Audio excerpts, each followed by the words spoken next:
Hello, fellow SkillUppers. Welcome to SkillUp Academy. In today's training session, I have Ariel joining us to explain some tools to help you learn pretty much anything. All right, so I'm going to let Ariel do the talking from now on. So let's get started. All right, thank you. So it's great to be here. Thank you, Danny, for having me on. I'm looking forward to sharing a little bit of what I do, a little bit of my skill sets, and also answering any questions you have with regard to learning. You may hear my dogs in the background. I do apologize for that. They have impeccable timing, but so hopefully they will be quiet during this time. Jade, if you could get the screen sharing, that'd be awesome. Thank you. So, Can you guys see it, by the way? Oh, yeah, good point. Cool. Fantastic. Okay, and I will make this PowerPoint available. It's got links in it, so wherever it's going to be stored, and I'm also happy to send it directly. Just a little bit about myself. I see technology not as a tool for engagement, and certainly not for bells and whistles, but really how to fill a need. So when there is a gap in being able to learn something, whether you're a student, whether you're a teacher, whether you're in business, there's technology out there that can fill the need. And it's just a matter of finding the right one that will work for you or for your clients or for your students. Just a little bit about myself. Again, my name is Ariel Margolis. I live in the town of Sharon, Massachusetts, which is just south of Foxborough, home of the New England Patriots of American football. So I know I've got Eastern Europe and India on, so soccer is the big thing, but that's also where the New England Revolution plays. I have a freshman in high school who's at a vocational school right now. He's learning how to be a chef, and a middle schooler, and she wants to be an aspiring artist. As I said, I have a few dogs. We love to box. I box every morning at 5:30. It's very therapeutic to hit a bag. I highly recommend doing it. And for fun, we also like to ski and to garden as well.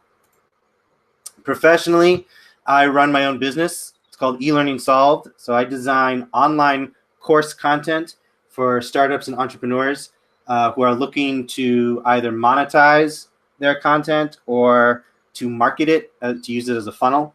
And I also work with a couple of edtech companies that with regard to user interface with their software for their clients. Because as my background is in education, I was a principal for 10 years. Before that, I was a middle school math and science teacher.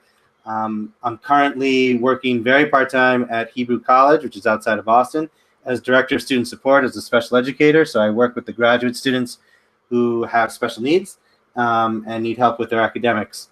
And these are just a few of the companies and individuals with whom I've worked.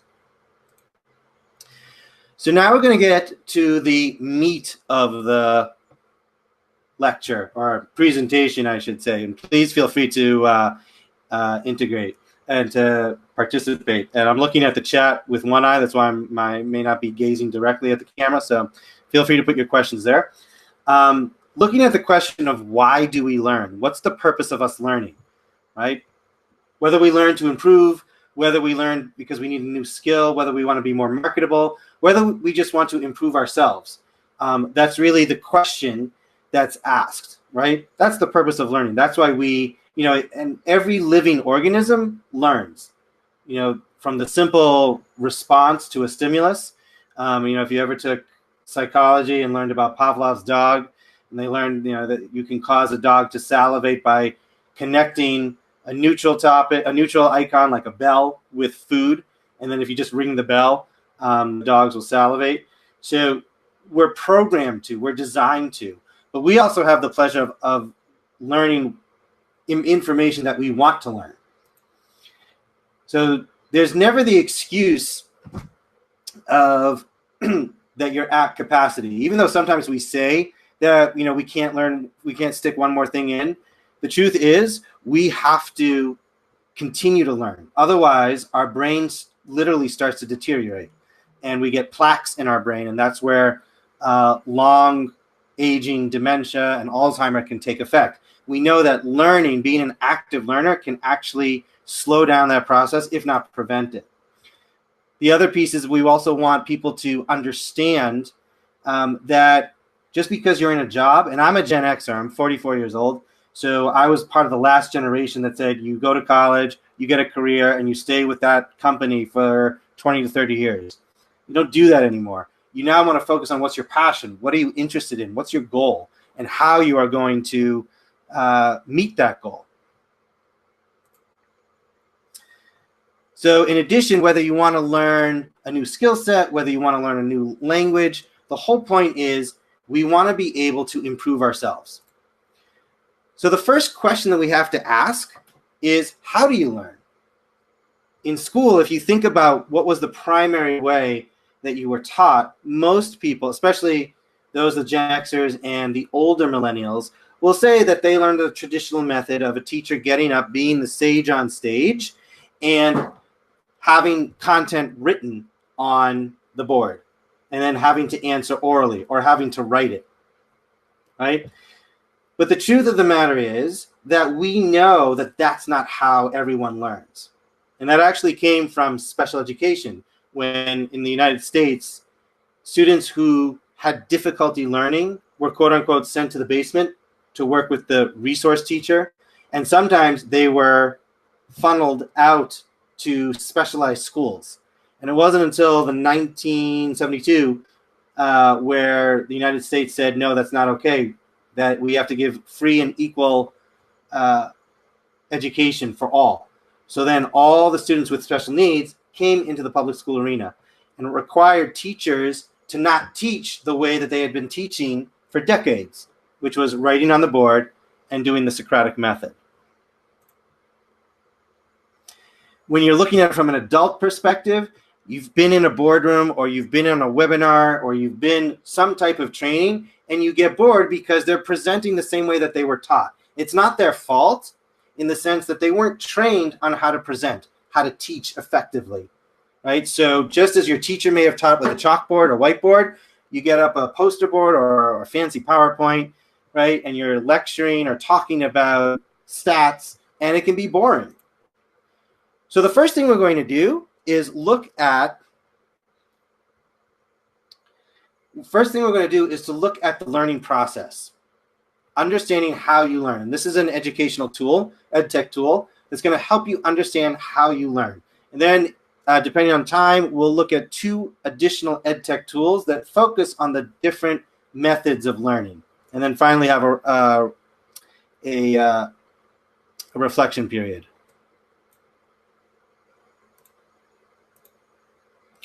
So the first thing we're going to focus on is multiple intelligences. And you may have heard of this. You may actually be well-versed in it. Multiple intelligences came from a theory by Dr. Howard Gardner over at Harvard University. Originally, he was in the School of Psychology, and he moved over to the School of Education because that's really where his research and his findings took to life. He still teaches at Harvard, and he came up with the theory of multiple intelligences. The idea that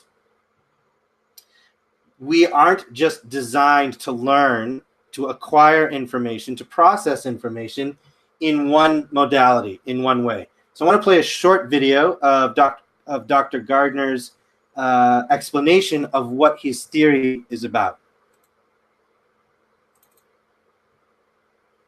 If it will play. Oops.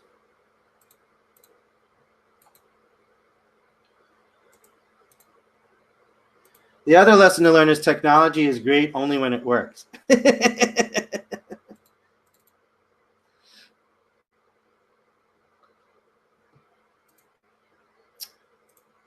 Well, yeah, very slow.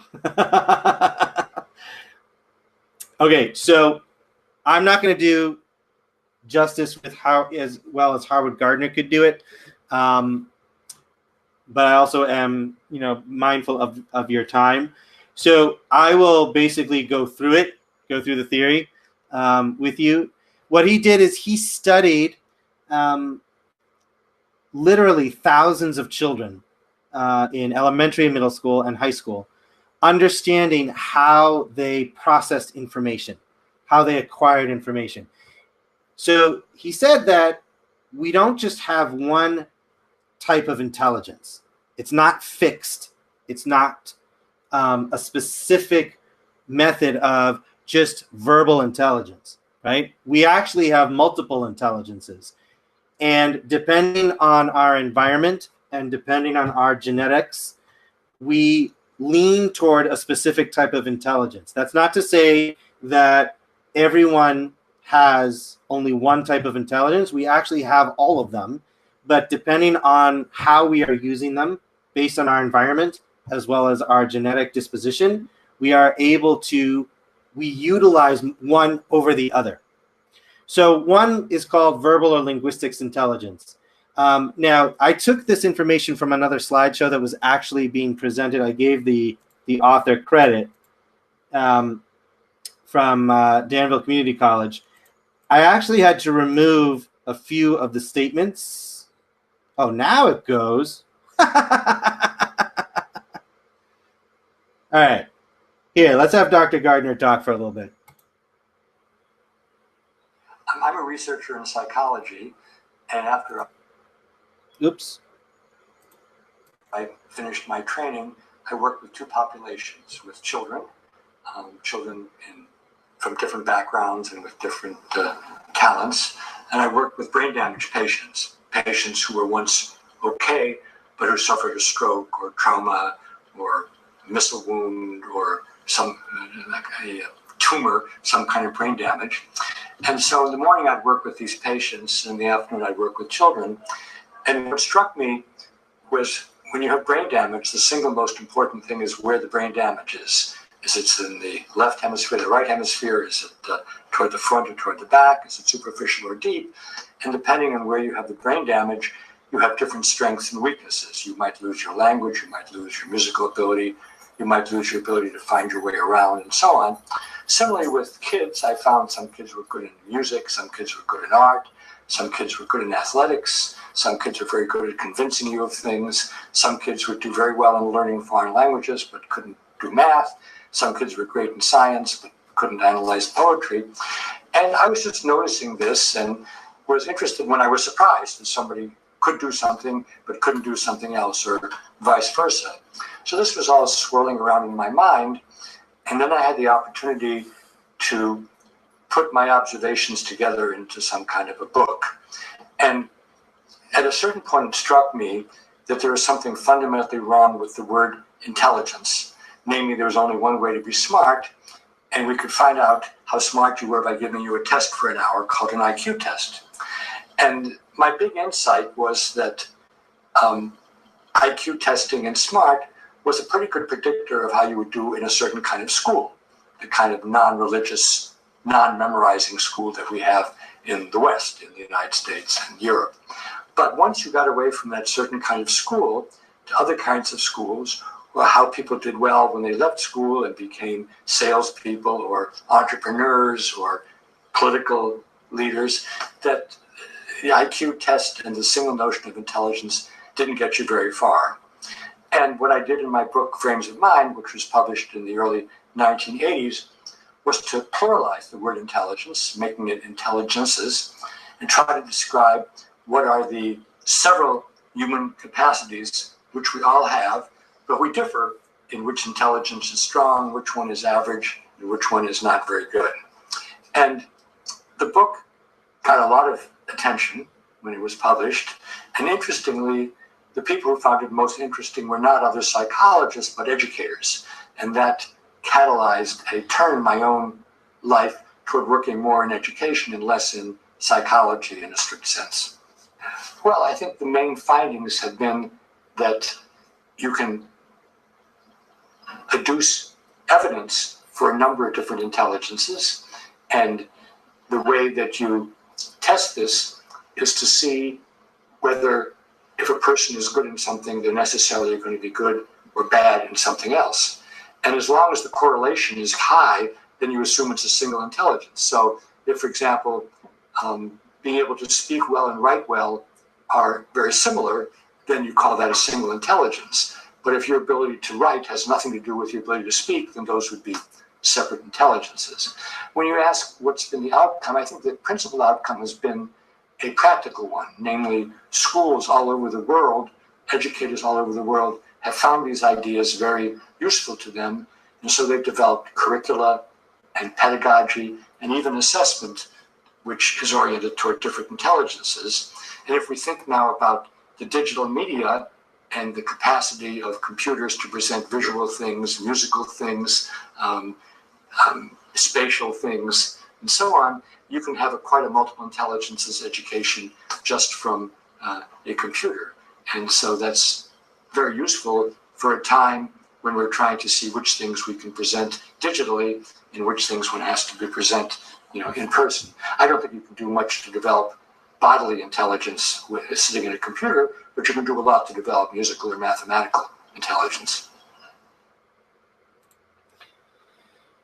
So I'm glad the video worked because he explained his process and his thinking. And I've been noticing on the chat that there is a challenge of teachers being able to meet every student's need, and that we're not just using one type of intelligence, that we have to present, and this is true whether you are in a classroom setting or in a business setting. You've got people on your team, or you have clients that will process information, will learn differently. So you have to be able to understand how whoever is in front of you, who your audience is, to be able to present the most effective way, so that way they understand what the goal is, what the concept is, what the skill set is. So we're going to look at his different types of intelligences. Yes, I have, Remus. I have heard of Carol Dweck in terms of growth mindset and fixed mindset. I actually mentioned her in a little bit. So yes, and she's fascinating to talk to, and also very easily accessible if you ever want to reach out to her. She responds to email quite quickly. So looking at the different types of intelligences, and as I was going to say, I had to edit this PowerPoint slide by the college because a lot of it focused on processing and learning style. And that's not what Howard Gardner's theory is about. It's not learning style. It's not talking about, oh, you're verbal and you're high in verbal intelligence, so you are word smart. That means you can only learn by reading and writing. That's not what his theory is about at all. It has to do with how you process information. What are the ways that you can process information? So, for example, some examples of verbal intelligence: Maya Angelou, one of my favorite poems, Edgar Allan Poe, Ziad Faza. I'm hoping I'm pronouncing his name right. He is the Guinness World Book of Records holder of the most number of languages spoken, which I believe is 58. So he clearly has a verbal intelligence. Logical or mathematical, again, and you're also good to see some of my humor that I use. I love the cartoonist Gary Larson. So using logic or deductive reasoning to process information. So Bill Gates is an example. John Higginbotham is an example. She was the third African-American U.S. astronaut. Bodily or kinesthetic intelligence. This is sometimes called body smart. So this is learning by doing. The biggest term that's used in education is experiential learning. So think about what you like to do with your hands, whether it's gardening, whether it's whether you're woodworking, whether it's cooking, anything that you're using with your body to process information. So, for example, one of the things that I like to do is if I'm when I was in Europe and at the Colosseum in Rome, I was touching the walls because I was understanding how the stones were carved and chiseled just by feeling it versus hearing about it. That's how I was able to process the information. Clearly, basketball players, sports players, Elon Musk also happens to be body smart. Visual spatial intelligence.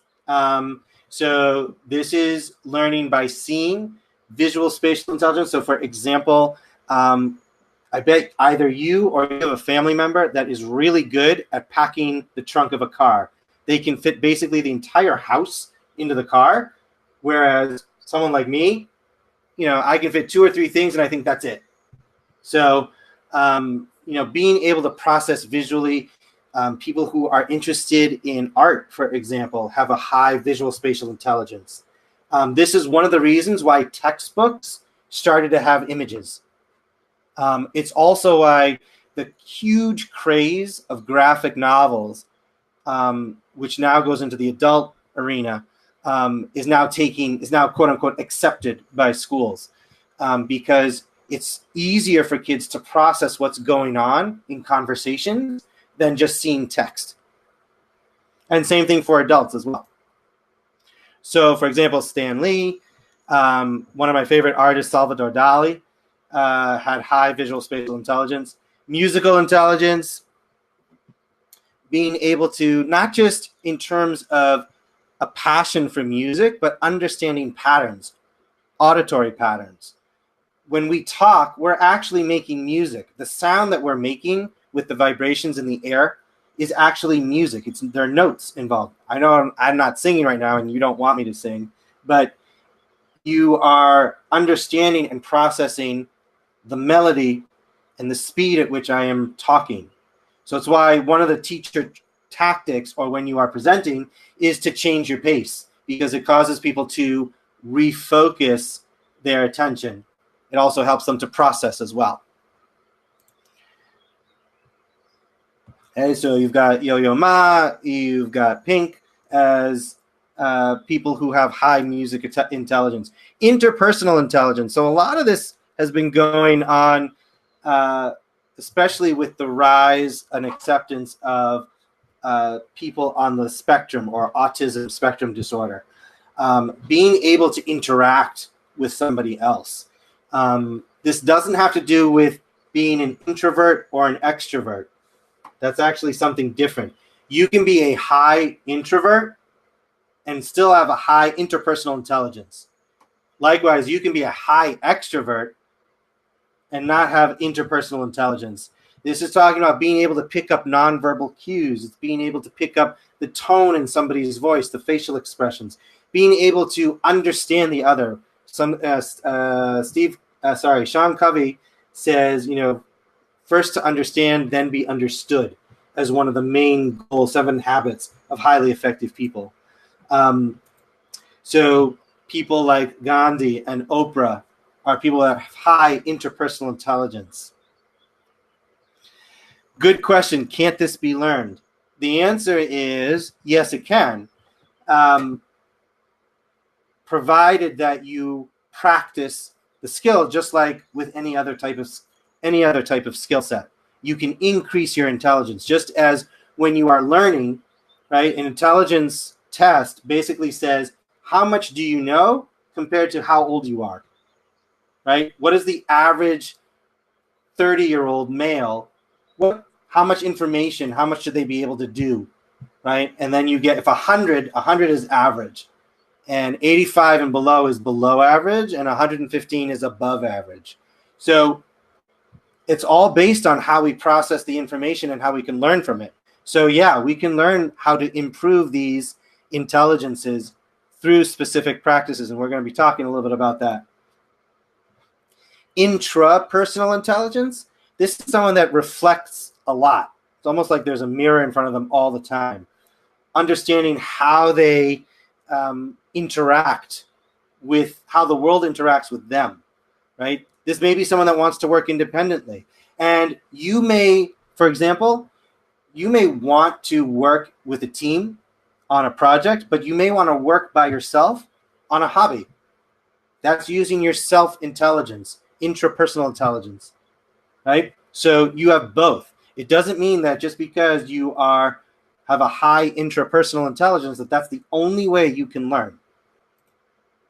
So someone like Anne Frank and the Dalai Lama, would be considered to have intrapersonal intelligence.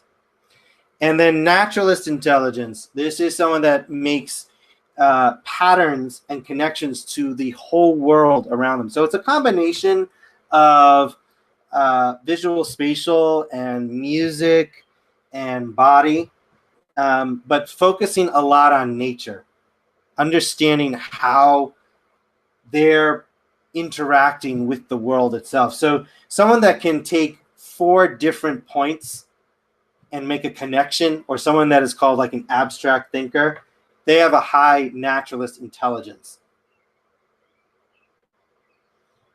So you can have Margaret Mead, you can also have George Washington Carver be able to understand the processes that go on. So a couple of things just to understand before, whoops, all right. And these are links, by the way, which you'll be able to access. I'll click them here. One is that there was a huge pushback from educators when Howard Gardner's book came out, because they said, well, now teachers are just teaching that, okay, you are math smart, so I'm only, so that's all you're good at. You're just good at math. You're not good at science, or you're not good at writing. Right? It has nothing to do with that. So there's an article that he wrote in the Washington Post about 4 or 5 years ago, and there's a link to it here, where basically Dr. Gardner explains the difference between multiple intelligences, and I'll put it over here, see it, are not learning styles. It's not how we learn. It's not how we intake or process or output, right? We all have the ability, we all have the 8 multiple intelligences. Some of us are stronger than others, right? And depending on our skill sets, depending on our goals, we can develop them. So the greatest, when I was questioned as a principal, why are you encouraging teachers to use multiple intelligences and testing students, when you would walk into my science class, or even now when I would teach graduate students, some of them would do the final project as a 10-page paper. Others would do it as a 4-minute video. Another one would do it as a painting. Someone else would do it as a experiential model. And so they'd say, that's not the real world. Everyone has to has to do a presentation.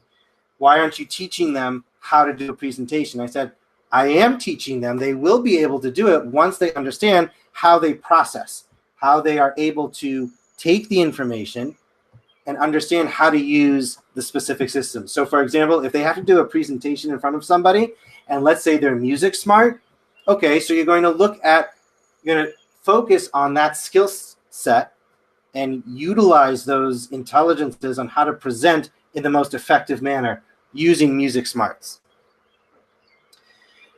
I've also put here a self-assessment, and this will, and you can actually Google them and find them all over the place. Now, of note, okay, a lot of this you have to take with a grain of salt. This is subjective because you're the one doing it. So can you fool the test? Absolutely. My recommendation is to do 2 or 3 of them and do them at different times, reflect on what you were doing prior to the test and after the test, and look at the results. And try and be as honest as you can, like what seems to be true. Okay? So, I can easily form mental images when I close my eyes. All right, so if you think about it, obviously that's referring to visual spatial intelligence. If I'm able to do that, then yeah, I want to click that. It's not what I want it to be, it's what I'm able to do. It's how I'm able to process. And yes, you can look at these multiple intelligences as strengths, absolutely, that you can grow and nurture. Absolutely. So what will happen after this, I'm not going to go through all 8 pages, but you'll get a report. It'll look like a circular pie graph, and we'll say, okay, your strongest multiple intelligence is body smart, right, or bodily kinesthetic. Here are some strategies, and that's where, Remus, that's where you can get all of these testing places will give you strategies on how to increase your multiple intelligence or increase one that you don't necessarily know. So, for example, what I would tell my students, especially middle schoolers, because they're the toughest age group to teach, is a basketball player, right? Like Zion Williams, who we saw before, right? He's the #1 basketball player in the NCAA right now. He wasn't born with the genetic disposition to start to be a basketball superstar. If he was born in a bubble and had never seen a basketball before till he turned 18 and then saw basketball, he wouldn't have any clue what to do with it. He couldn't get it into the basket any more than you and I could, right? We probably could be better at it because we've had more experience with it. The whole idea is, now, does he have the genetic predisposition to utilize the bodily kinesthetics? Yes. The fact that he was in a bubble for 18 years, that probably means that his bodily kinesthetics is reduced and he was relying on other intelligences. So the whole point is you can learn and improve these intelligences. The idea is to figure out, okay, which intelligence do you want to really focus on? Which ones come more easily to you and which ones are areas of growth that you want to focus on? So the significance is, what are some of the skills you can practice to help you expand? So if you think about visual spatial intelligence, so some of them are like the visual spatial games, so like Tetris, for example, or Candy Crush. Those are all visual spatial. You could also, in terms of planning out a garden, right, starting small and figuring out which flowers would go well with other flowers, right? That's another way of doing it. If you wanted to focus on your writing abilities, right, one of the best ways to write is to, and we're going to talk to you about a tool, I'll talk to you about a tool that will help you with this, is to get feedback on it, to learn from somebody who writes, to have somebody preview it and read it, and provide feedback on it. If you're looking for music intelligence, learning how to play an instrument or appreciating a new style of music. I am a big classical fan, and I went to a conference at a hotel in Miami that was had a huge connection to Frank Sinatra and the Rat Pack. And so I then started getting into that type of jazz music. And so I'm able to recognize different patterns and also see how classical music contributed to the jazz movement and how jazz also contributed to the rock and roll movement. So I've learned that, right? I've also learned on how to reflect on myself a lot. So my intrapersonal skills have also increased. So now we're going to look at, can one, Remus, love your questions. Yes, you can focus on one intelligence. Can you ignore the rest? You can. It's going to be hard if you're interacting with individuals because it's going to limit you.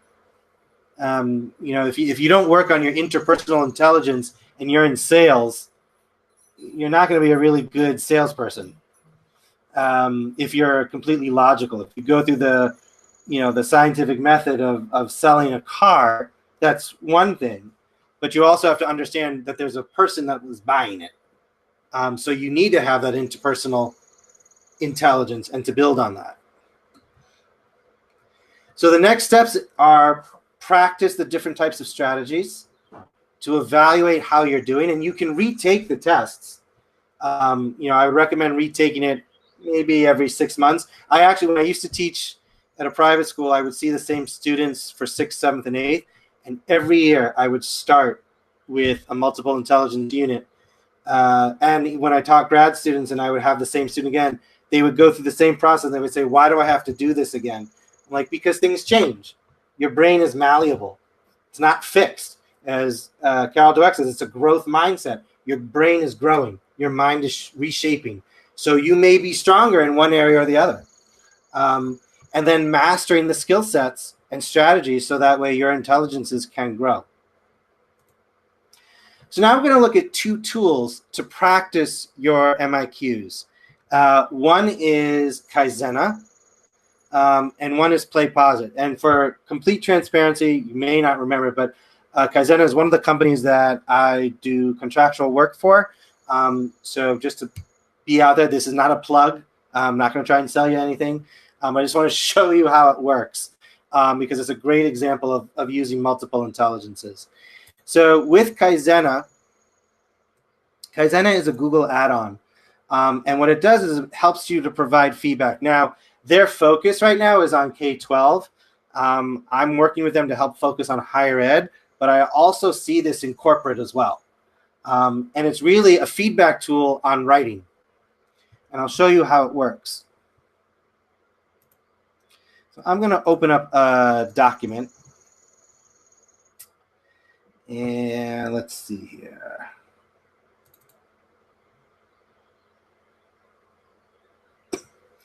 So here's a letter of recommendation that I wrote for a teacher. And now I'm going to click on the add-on. And there are videos that will walk you through how to add the add-on.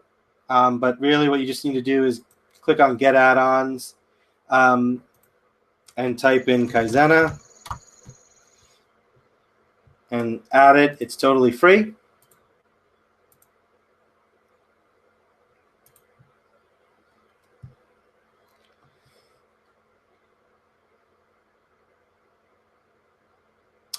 So if I am sharing this with a colleague of mine, I said, I really want your feedback on this.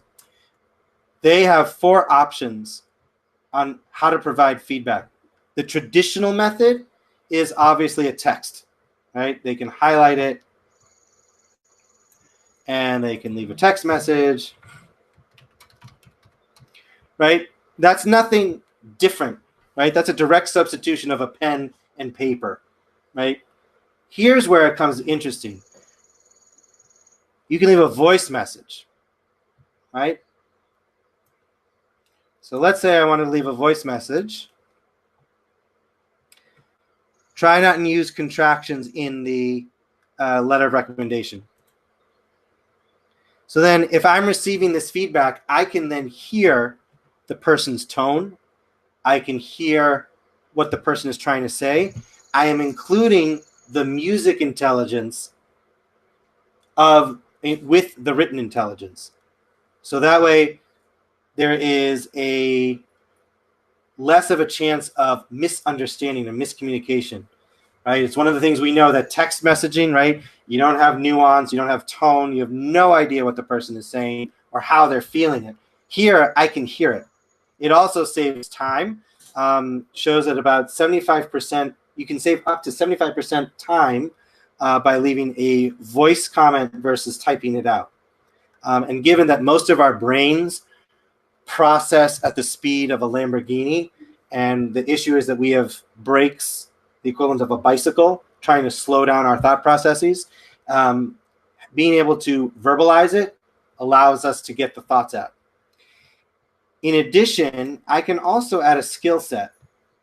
Now, what a skill set does is, so let's say, for example, if I'm writing a letter of recommendation and I want feedback from a colleague of mine, let's say, for example, this is the first stab I'm writing a letter of recommendation. There could be a skill set of, how to formulate the wording, right? So, for example, it could be wording or something like that. So I'm going to select this observation, right? And I can rate it saying that, let's say, that this type of sentence, this type of start is at a specific level of proficiency. And then lessons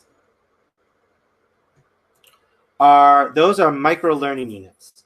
So, for example, if I am writing a presentation for the first time and I have to present to a board or I have to present it to a client, I've never done it before, right? As a manager, as the person that oversees me, he or she is going to have to help me with that. They're going to have to guide me because they want the presentation to be successful. So as a supervisor, I'm going to want to look at your presentation and I'm going to have lessons on how to make an effective presentation. So let's say, for example, that I said that this requires C major, which is a made-up thing right now, right? But you'll notice that I put a video in there. So the learner is then taken to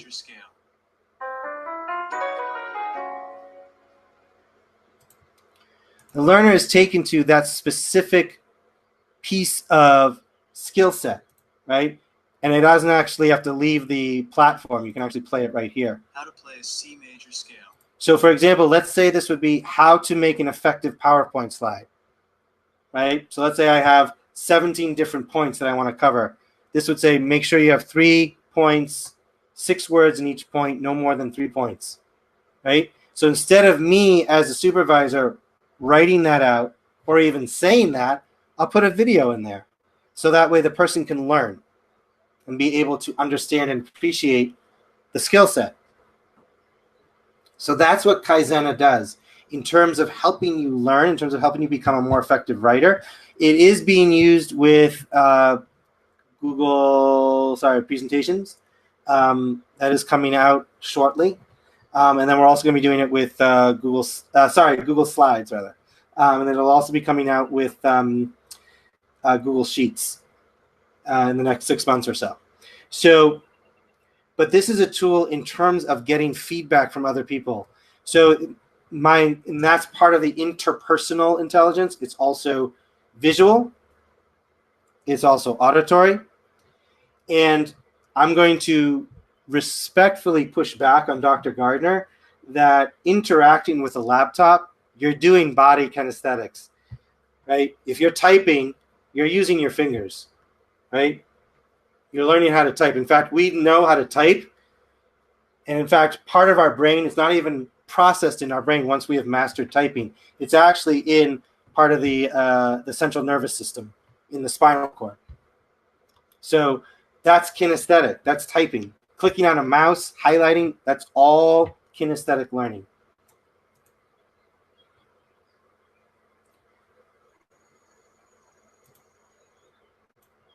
The next thing I want to look at is what's called play posit. So in short, play posit is a video tagging system. What you can do is take any type of video and you can put in questions that will either for your self-assessment or for other people. So it's a way, not instead of just watching a video for 45 minutes, right? Because we know that the attention span is approximately 40 minutes per person to an hour. Let me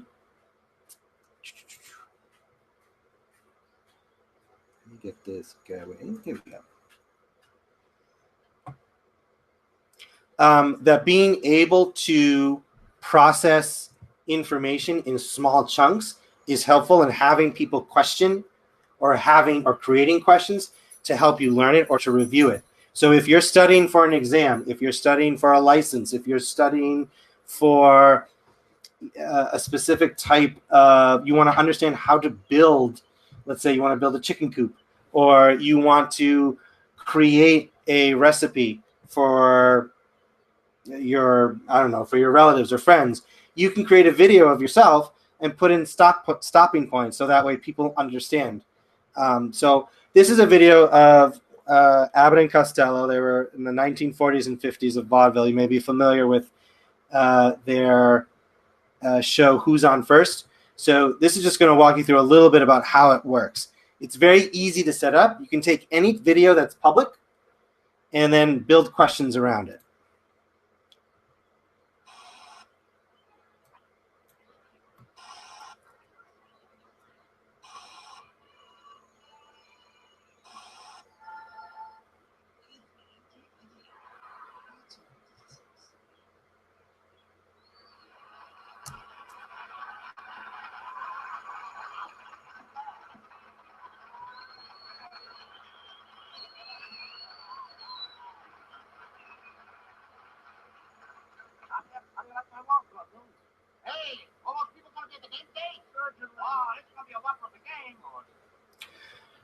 Okay, so then it stops and it asks you a question. Okay, and you can't go on until you've answered the question. So if I answer it correctly, if I would put baseball, it'll say a check. And if I put the incorrect question, it'll tell me. So it's a way to test your learning, your understanding of a particular concept.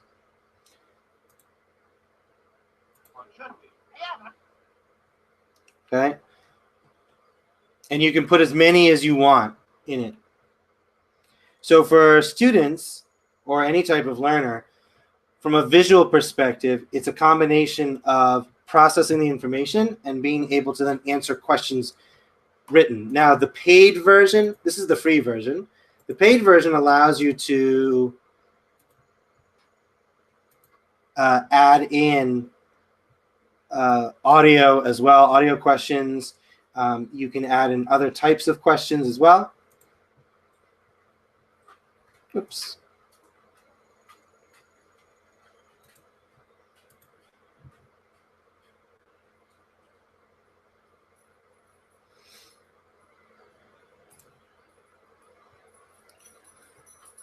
So let's say I'm just gonna place a random tag. Click an interaction, and I get all these different types of features that are available. I can do a poll, I can do a discussion. Perfect timing.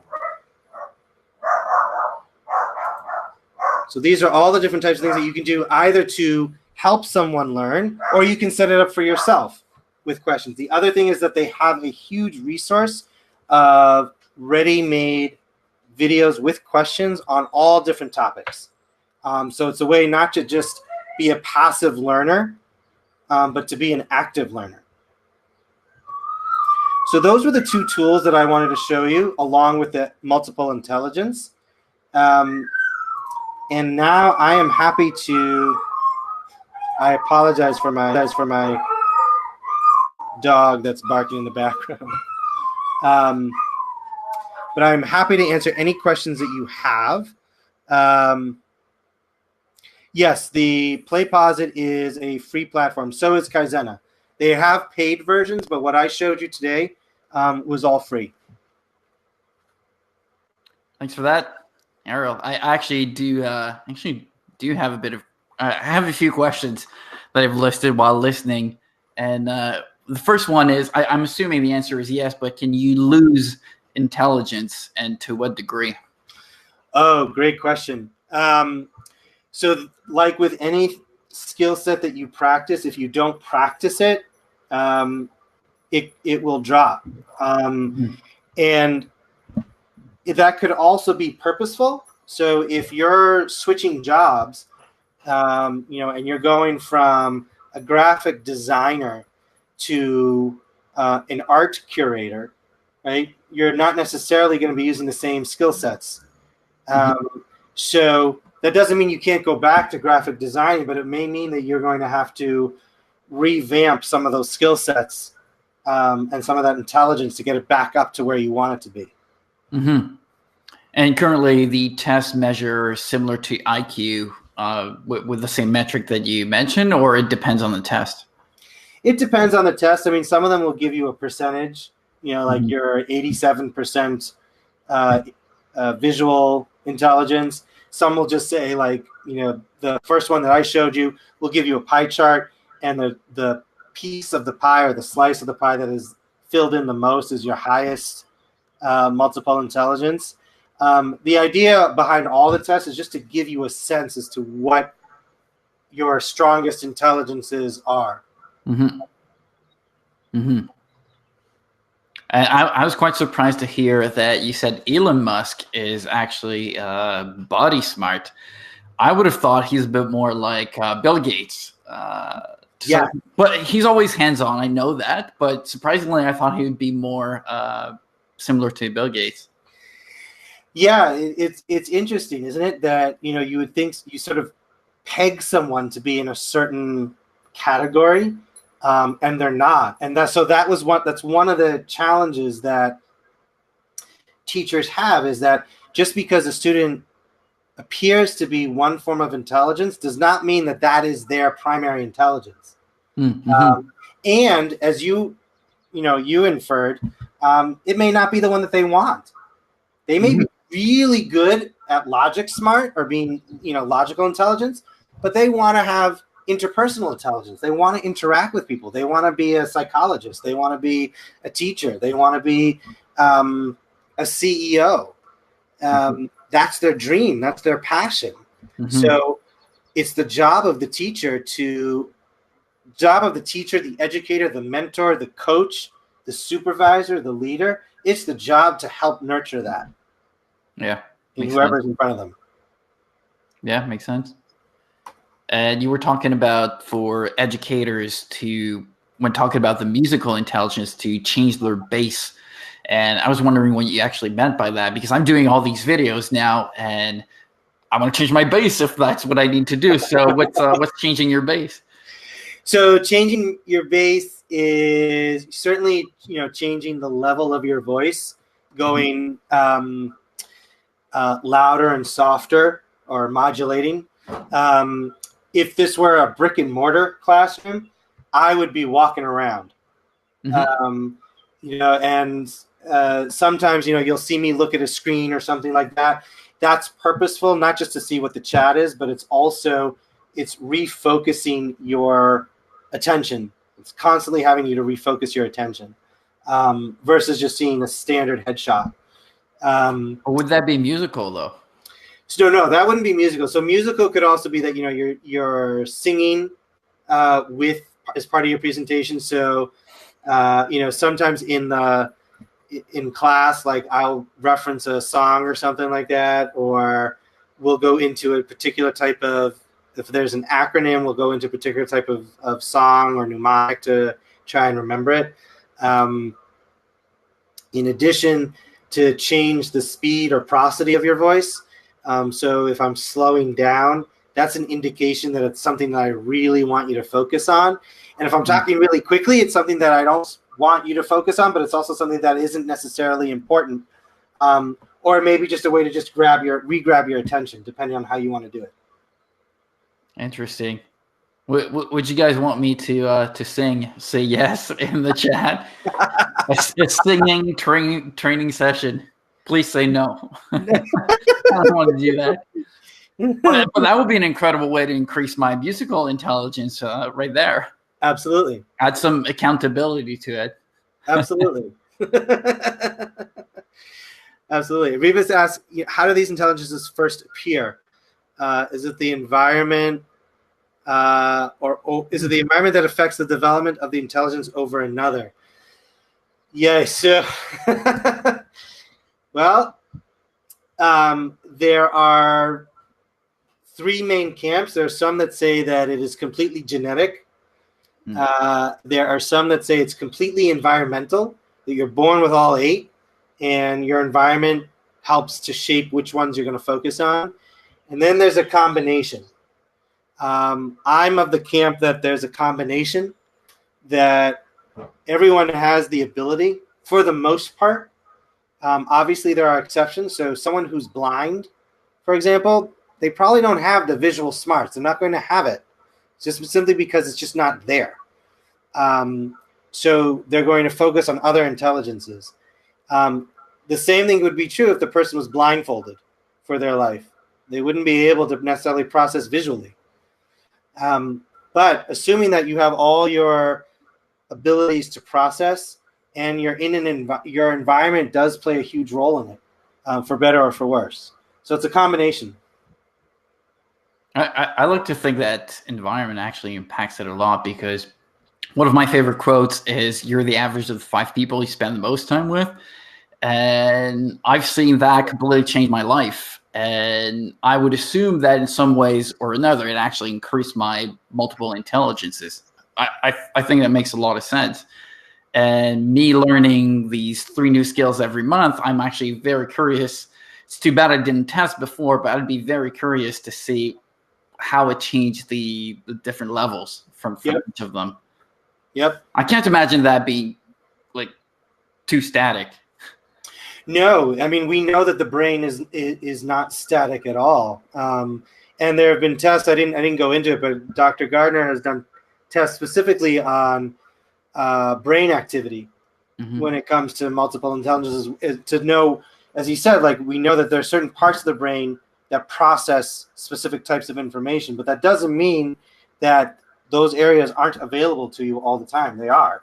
It's just dependent on how you're being trained, how you're perceiving what's in front of you, how you want to process it. So as you said, you're learning new skill sets, and you can then have more tools in your toolbox to figure out, if you've got a problem in front of you, okay, which skill set am I going to use to solve it, right? And that's really why kindergarten is really the most important year of education, because that's when you are exploring the world.